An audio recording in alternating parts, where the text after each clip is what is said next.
არქიმანდრიტი დოროთე ყურაშვილი მინდა წარმოგიდგინოთ ჩვენთან სტუდიაში ქვემო ბექლემის მაცხოვრის შობის ტაძრის წინამძღვარი საომშვიდობისა.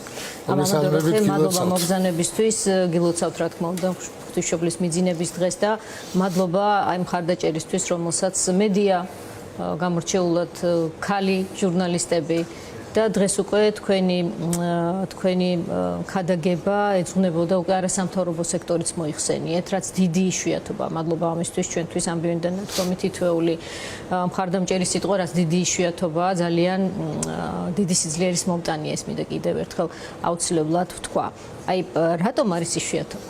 რატომ უჭირთ მოძღვრებს დაიცვან საკუთარი მრევლის ხშირ შემთხვევაში მოქალაქეები ძალადობისგან გამოთქვან თავისი აზრი, მით უმეტეს აი ასეთ დღეებში, როდესაც მრევლი დგას მის წინაშე და მზად არის მოусმინოს მოძღვრის თითოეულ სიტყვას. მოგესალმებით, გილოცავთ ჩვენს მაყურებელს, მრავალს დაესწროს და მარიამ ღვთისმშობელი შეგვეციოს ყველას. მცირე შესავალს გავაკეთებ ერისთვის და ღვთისმსახურებისთვისაც თქვენი კითხვიდან გამომდინარე, მე მინდა მცირედი დავხსნა თუ რა ვალდებულება აქვს მღვდელს, თუ რა ვალდებულება აქვს საერთოდ ღვთისმსახურს, ეს ეპისკოპოსი იქნება მღვდელი თუ ასე შემდეგ. ქრისტემ მოციქულები დაადგინა იმისთვის, რომ თავისი თავი მოციქულებს მიცა და მოციქულების მეშვეობით უნდა მიეცა ხალხისთვის. და პავლე მოციქული ქრისტეს აძლევდა და ამიტომ უთხრა ამბობდა პავლე მოციქული რომ ჩემში მე თქვენ ქრისტე მოგეცით, ჩემში ქრისტეა და მე თქვენ ქრისტე მოგეცით და ქრისტე ამბობს რომ ვინც მე თქვენ მიგიღებთ ის მე მიმიღებს.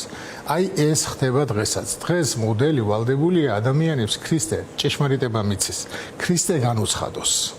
და ამას ემხსახურება საქართველოში მართლმადიდებელი ეკლესია, რომ ხალხს ქრისტე განუცხადონ, როცა ქრისტეა განცხადებელი და სიმართლეა სათქმელი, იქ არ უნდა დადუმდეს და სამწუხაროდ სულ რამოდენიმე მღვდელი აღმოჩნდით, რომლის მეშვეობითაც ქრისტე საზოგადოებას ესაუბრება სიმართლეს. არ ვიცი რატომ, მაგრამ მე ვიცი რომ მე რასაც ვამბობ, ამას ქრისტე ეუბნება ხალხს და ქრისტე განუცხადებს ხალხს და ხალხი გონიერია და თვითონ მიხვდება ალბათ ვინ არის სწორი, ვინ არის არასწორი, ვინ უცხადებს ქრისტეს, ვინ უცხადებს ჭეშმარიტებას და ვინ არა. ამიტომ მე ამას ვერ ამოვხსნი, იმიტომ რომ პირდაპირი მოვალეობაა ეკლესიის, პირდაპირი მოვალეობაა ყოველი მღვდლის, რომ ადამიანებს ქრისტე განუცხადონ. ჭეშმარიტება განუცხადონ, სიმართლე განუცხადონ და არ დადუმდნენ იქ, სადაც სიმართლეა სათქმელი.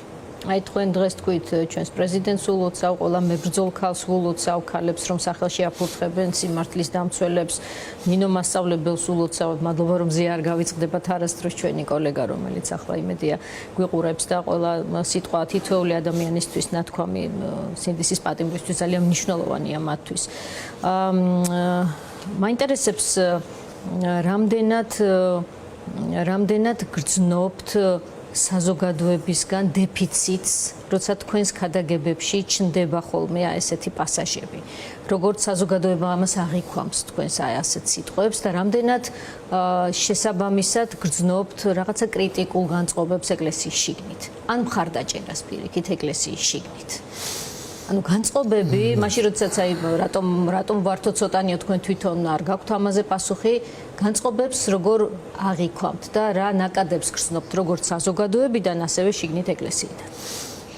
პირად საუბრებში მე არ მინახია და დარწმუნებული ვარ, რომ ვერც ნახავ ეკლესიის სასულიერო პირისგან, ვინც მე დამიმტკიცებს, რომ მე არა ვარ მართალი. ვინც იტყვის რომ მე რასაც ვამბობ ის არ არის სწორი. ასეთის დამტკიცება არ შეუძლია არავის, იმიტომ რომ მე ვამბობ ჭეშმარიტებას, მე ვამბობ სიმართლეს. რაც შეეხება საზოგადოებას, ქართული საზოგადოება ჩემთვის აღმოჩენაა. მე არ მეგონა ესეთი მაგრები თუ იყავით. თქვენ იქ ყველა სახელს ვერ ჩამოთვლიდი, მაგრამ იქ თქვენც იგულისხმებოდით. და ყველა ის ქალბატონი და ყველა ის ჟურნალისტი, დღეს ჟურნალისტები თქვენ ხართ ავანგარდი არის უცხოური სიტყვა და ძველ ქართულად ეს არის წინამბრძოლი. ანუ ვინც წინ იბრძვის, წინ მიუყვება ჯარს, იმას ქვია წინამბრძოლი და ავანგარდი და ამ ავანგარდში ხართ თქვენ და მე დღეს ვახსენე არასამთავრობოები და ამ ადამიანებთან მე პირადი მიმოწერაც მაქვს. ზუსტად ის ადამიანები, რომლებიც ტელევიზორში გამოდიან ქალბატონები, პირადი მიმოწერაც მაქვს, მეკითხებიან და მეც პასუხობ და მეც ვეკითხები და ისინი პასუხობენ. ესეთი მოაზროვნე ხალხი ჩვენ არ აქვს სხვა. აი იმდენად მოაზროვნეები არიან, იმდენად ეს დემოკრატიულობა ქრისტიანობის საფუძველზეა აღმოცენებული. დემოკრატიულობა არ არის რაღაცა სხვა გარემო. აი ჩვენ მაგალითად სხვა სამყაროში უბრალოდ ვერ ვიცხოვრებთ. აი მაგალითად ჩინეთი ხო არის განვითარებულია და ჩვენზე წინ არის და სიმდიდრეც აქვს და ყველაფერი, მაგრამ ჩინეთთან ჩვენ ისე ვერ ვიქნებით ვერაფერი. შეიძლება გამდიდეთ, მაგრამ აი ჩვენი სული არის ქრისტიანული, ჩვენ ქრისტიანები ვარ და ჩვენ აი იმ ქრისტიანულ სამყაროს, რომელსაც დღეს დემოკრატიული სამყარო ქვია, იმის გარეშე ჩვენ ვერ ვიარსებთ და იქ არის ერთადერთი დემოკრატიულ სამყაროში ყველაზე ფასეული. ეს არის სიტყვის თავისუფლება, ადამიანის არჩევანის თავისუფლება და შენ რო არ ხარ ყველას მასწავლებელი და შენ რო არ ხარ მღვდელი არ არის დამსჯელი რაზმი. მორალის პოლიცია და ასე შემდეგ და ეკლესიაში სულ ესე იყო. აი მაგალითად ხშირად ამბობენ რომ ვიღაცები მარიამ მაგდალინელი, ვინც ისტორია იცის, იყო არ ვიტყვი ტელევიზიით, მაგრამ მისი ქრისტიანობამდელი ცხოვრება ისეთი იყო, რომ ეს ადამიანი არ უნდა გადარჩენილიყო, მაგრამ დღეს აი დიდ მარხვის ყველაზე ძიმე დრო, როდესაც არის და მარხვა რო გვიჭირს უკვე ბოლოსკენ, მაშინ არის მისი ხსენება იმდენად დიდი გახდა. ამიტომ არავინ არ იცის ადამიანი რას აირჩევს და მერე სად მივა. ამიტომ მე ვიძახი რომ ევროპაში ზუსტად ამ აგრესიის წინააღმდეგობაა, აგრესიას ომს ეწინააღმდეგებიან, ადამიანის მიმართ აგრესიას ეწინააღმდეგებიან და ადამიანს თავისუფალ ცხოვრებას აძლევენ, თვითონ არ ძლევენ არჩევანს. ღმერთმაც ესე გააკეთა. ღმერთმა მისცა ადამიანს თეთრიც და შავიც. შენ აირჩიო, შავი მოკლავსო. მაგრამ არა უგრძალია, რომ აიგრძალა იქ ადამიანი, შეწყვეტდა ადამიანობას, იმიტომ რომ ადამიანად მაშინ არის, როცა მას არჩევანის უფლება აქვს და დემოკრატია ამას ამბობს, არაფერს უც არ ამბობს და ეს ქალბატონები, რომლებიც დღეს იდევნებიან, რატო იდევნებიან? იმიტომ რომ რამე დააშავეს, ვითომ რაღაცა ანგარიშებს და რა ის ანგარიშები, არაფერ ანგარიშებზე არ არის საუბარია იმაზე, რომ იმათ საქართველოში დემოკრატია შემოაგდა, საქართველო მიდის სხვა გზით. საქართველო სახელმწიფო მიდის სხვა გზით. არაერი, მაგრამ სახელმწიფო სხვა გზით მიდის. ამავდროულად აი მთელი ეს შეთქმულების თეორიები deep state-ზე, რომელსაც განსაკუთრებით სხვა შორის მორწმუნე ნაწილს ისე ღმერთის სახელით აჯერებენ, ხშირ შემთხვევაში ამბიონებიდანაც, ხომ?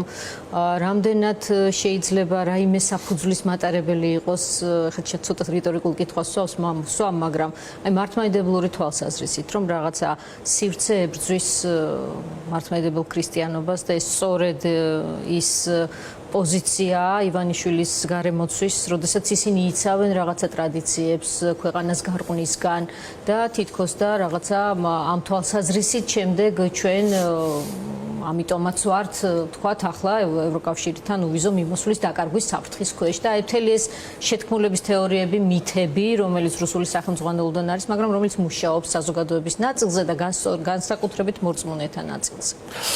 იცით, რო გითხრათ, რომ არ მიფიქრია, მოგატყუებთ. ფიქრობ, იმიტომ რომ მთავრობა ამდენი ხალხი იძახის და აი განსაკუთრებით ამ ერის რაღაცა ტრადიციების შენარჩუნებაზე ბევრს ფიქრობ, იმიტომ რომ ეს ეკლესიური აზროვნებიდან მოდის და ეკლესიას ეხება და ესეთი კითხვა გამიჩნდა. ესენი რომ აი იქ გაგვათხოვებენ, აი ვის გაათხოვებენ ოპოზიციას? ანუ ამ ოპოზიციონერები არ გათხოვდეს იმის ეშინია თუ მთავრობის ხალხი არ გათხოვდეს. ოპოზიციაზე ესენი არ ზრუნავენ. დარწმუნებული ვარ, რომ არ აინტერესებს ოპოზიციონერი გათხოვდება თუ არ გათხოვდება. მაშინ ვის უგრძალავენ ამ გათხოვებას? ესე იგი თავის ხალხს? ან თავის ხალხის ეშინიათ? ანუ იმდენად აბსურდია. უნდა იცინო, მაგრამ არ გვაქვს სასაცილო საქმე. იმდენად აბსურდს ამბობენ, იმდენად სისულელეს ამბობენ და მე მაქვს ინფორმაცია, რომ ევროპაში ერთ-ერთმა მითხრა, რომ საქართველოს როგადიან ეხა ევროპის პრინციპი რა არის იციანი მათმაც ახლა რა უნდა ახსნათ მაგრამ მაინც ახსნათ რომ ის არის რომ ის დევნილებს ღებულობს ვიღაცა არის დევნილი უმცირესობის გამო ვიღაცა რელიგიურად და ამათ ღებულობს და იფარებს და ვიღაცას ევროპაში უბრალოდ სამუშაოდ უნდა მისვლა ის იძახის რომ უმცირესობის წარმომადგენელია და დევნია და იქ გაგიჟებულებიანიან თუ თქვენ ასეთები ხართ იმდენი 300,000-ია რომელიც იძახის რომ უმცირესობის წარმომადგენელი ვარ თუ თქვენ ასეთი ხართ ჩვენ გვეძახითო კაცო ისინი გიზგვანან რას იძახის ეს ყოღიძე ყველა მიდის ევროპაში რომ ეს არის ყველა არა მაგრამ ბევრი მიდის რომ თითქოს უმცირესობის წარმომადგენელი თავშესაფარი რო იყოს ამიტომ ეს დემოკრატიას ნუ რა ყველა სიკეთეს გააჩნია რაღაცა მინუსი ანუ სიკეთეს ცუდად იყენებს ბოროტი აი ადამიანს რო თავისუფლება მიცა არჩევანის ეს ცუდად გამოიყენა ბოროტმა და მოატყუა. აი ესე დემოკრატიას აქვს ეს ადამიანის პატივისცემა და მაგრამ ადამიანი მატყუარაა. აი დემოკრატიამ ჩათვალა რომ ომი არ გვინდა, მაგრამ ვერ გაითვლა თვალისწინა ის რომ გვერდით მეზობელი ყავს ევროპას, რომელსაც სულ ომი უნდა. და შენ რო არ ემზადებოდი ომისთვის, ეს ემზადებოდა გამოვიდა. და აი დღეს პრობლემაში არიან. განსაკუთრებით ეს მორწმუნე ერთ მორწმუნე ქვეყნისგან წუხელ დაბომბილი კიევი კიდევ ერთხელ რაღაცას ვიტყვი მანამდე აი ქრისტეს მართლმადიდებლობას რა დაემართა განსაკუთრებით რუსულს და ნუ ჩვენთანაც მართლმადიდებლობაში არის სწავლება ანუ სწავლება ქრისტეს შესახებ და არის ასკეტიკა ანუ ზნეობრივი ცხოვრების წესი და ასე შემდეგ აი ეს სწავლება არ შეუცვლიათ ეს უბრალოდ თაროზე შემოდეს და ჩვენ ვართ მართლმადიდებლები სწავლებით არ შეგვიცვლია არც სამების დოგმატი არც არაფერი მაგრამ მთლიანად ცხოვრების წესი შეცვლილია. როგორ შეიძლება მართლმადიდებელი უწოდო პატრიარქს, მართლმადიდებელი უწოდო მღვდელმთავარს, რომელიც უკრაინაში მოსაკლავ ბავშვების მოსაკლავ ბომბს, რაკეტას, წყალს ასხურებს და აკურთხებს. აი ეს როგორ შეიძლება ანუ ზნეობა დაცემულია მართლმადიდებლობაში უმეტესწილად დაეცა ზნეობა დაეცა სრულიად დაეცა და უზნეობაში ვცხოვრობ და ვამბობთ რომ მართლმადიდებლები ვართ ეს არის რუსული მართლმადიდებლობა აი ჩვენ ფინალში ვართ უკვე მინდა მოგცეთ შესაძლებლობა იმ სინდისის პატიმრებსაც მიმართოთ მარიამობის დღეს რომელიც ახლა ტელევიზორებთან არის მე აი რა იქნებოდა იობი ვინ იქნებოდა იობი რომ მას ის განსაცდელი არ ქონოდა ჩვენ არ გვეცოდინებოდა ამიტომ იობი გამოჩნდა როცა ის განსაცდელები გადალახა და ღმერთი შეინარჩუნა და აი დღეს საქართველოში როგორი ბიჭები გამოაჩინა როგორი ღირსეული ქალები გამოაჩინა მზია ნინო ანუ პატიმრებს გულისხმობ ხო აი როგორი ღირსეული ქალები არიან როგორი ღირსეული ბავშვები არიან ესენი ხო იძახიან რომ ეს ბავშვები გაირყვნენ და ჩვენი ბავშვები გარყვნილები არიან და სატანისტები არიან სატანისტები კი არა მე მგონია რომ ზვიადი ილია კოსტავა ყველა ციხეში ზის დღეს აი იმ ბავშვების სახით იმ ბიჭების სახით იმდენად გონიერები იმდენად გმირები მე გაოცებული ვარ მე არ მეგონა ესეთი ახალგაზრდობა თუ ყავდა არ მეგონა და ბიჭებო გაძილით გაუძელით ჩვენ გავიმარჯვებ და მთავრობას მინდა უთხრა რომ მზია არის და იქნება ამ მთავრობის